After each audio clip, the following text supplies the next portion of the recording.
പിന്നെ പണ്ടത്തെ കാലത്തെ അമ്മിയിൽ അരച്ച കറിയൊക്കെ കൂട്ടുന്നോണ്ട് ആർക്കും അസുഖങ്ങളൊന്നും ഇല്ല. ഇപ്പൊ മിക്സിയിൽ അരച്ചൊക്കെ കറി കൂട്ടിക്കൂട്ടിയാ ദിവസം ഓരോന്നിന് അസുഖങ്ങള്.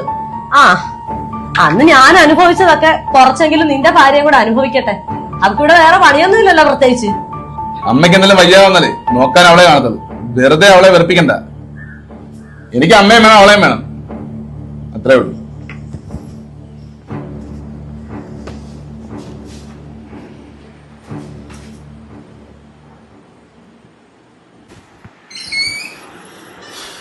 അമ്മേ വെളി വരെ പോവാ.